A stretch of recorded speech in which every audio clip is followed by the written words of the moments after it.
Well, hello. I want to talk to you today about the Malarkey pen. Now, when I've done pen reviews before, it's always been all about pens I like, and that's what I try to review. I have one pen right now that I may not ever review just because I'm so mad at it. This was one of those pens, but I found enough redeeming qualities that I feel like it's worth reviewing.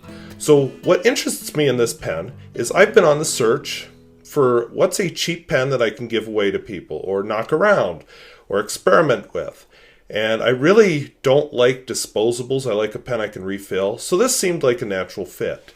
We'll talk about the duct tape that's on these in just a moment. But let's take a look closer at the pen. First of all, I love the appearance. It's very simple, plain, functional. If you're not into plastic, you probably won't like it. But for the type of pen it is, I'm good with it. This is the only branding. I guess it's a little cheesy, but it is what it is. It's there. Now, inside the pen, I'm unscrewing it here, we have a converter. So yes, it's a converter pen. I don't know if you can see this. Let's try a close-up. Alright, so I don't know if you can see this, but there's a little ball inside the converter, which is a nice touch. That's actually what keeps the opening closed. And if you're curious, this is not a standard international converter, cartridge, sorry. This is a bit smaller and narrower. So, yeah, you can't just use any cartridge, but you can refill this cartridge. Let's look at the rest of the pen. The nib looks just like the Thornton's Novice I reviewed back a while ago, or the Pilot Varsity. The feed just looks just like the Thornton's Novice or the Pilot Varsity. There is probably something in here, but it's opaque, so I can't see it. Barrel is just a barrel, but let's see if I can get this. There's a hole in the end. It's not focusing, but I'm pretty close. Now, I'll tell you a little bit about the hole. There's a matching hole in the cap. Yeah, maybe it's... that created the main problem with this pen. So let me tell you what my main problem with this pen was. It wrote just fine when I put the cartridge in. The cartridge takes a little while to saturate the feed, and then you can start writing, which, that is the way it is when you use a cartridge. My problem was not that first day of writing, because, it's not sing praises type writing or glory hallelujah, but it wasn't bad writing for what this pen is. And I thought, oh good, I found one that's refillable, I can give away, and people can refill after they get it. Well, no. Because what happened the next day is I tried writing with it and it wouldn't write. A very hard starter. And what happens is, because of that giant hole that's in the cap, the nib dries out overnight. And don't tell me that Malarkey doesn't know this. This I printed from their website. So, I even taken my quote from here later.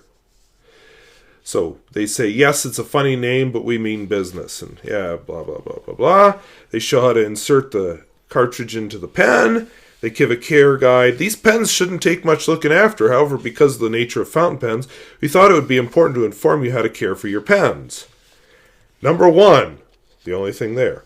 So I don't know why they put a number 1. The fountain pen doesn't seem to be flowing well. Your nib might be dry. You might have used up your ink. If it is dry, follow these instructions.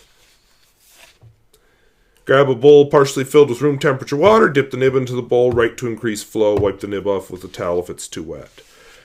I don't have to do that with any other pen to get it writing. Except maybe that one I'm not going to review. This, my Platinum Preppies, my Jet Pens Chibis, my Pilot Varsity, even the super cheap Chinese pens I reviewed a while back, don't have to do that. Same nib and feed with a lot of them. Don't have to do that. So, what's up with that?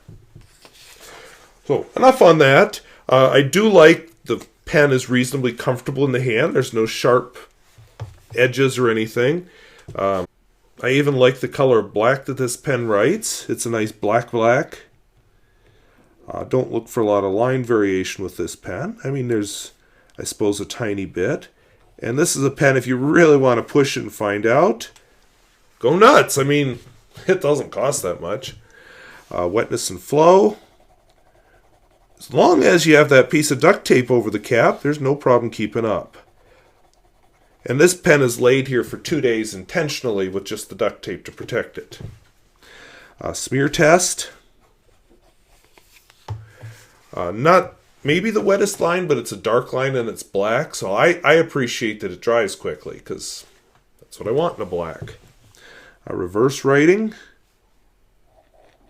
A little scratchy. Maybe you're picking that up. And then, of course, we'll do our quote. And I'm going to quote from this.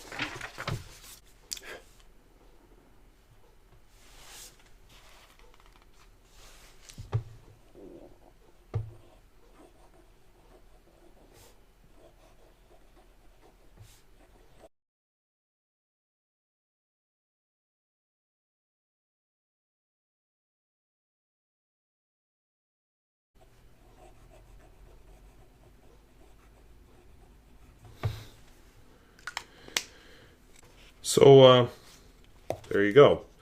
So I usually talk about value and stuff with these pens. Yes, it's a cheap pen.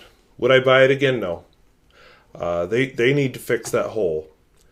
Yes, it came in a 7-pack, so I have 5 to give away yet to people. But after I give those 5 away, I'm not buying any more of these. They have to fix that hole. I do not need to fix a pen just to make it right. That said, it is a good writer. If you have that hole fixed, it lays down a good line. The cartridge makes it easily refillable. It seems to be reasonably durable. I haven't broken one yet, but then I'm not real hard on my pens. And, if you break it, it's cheap.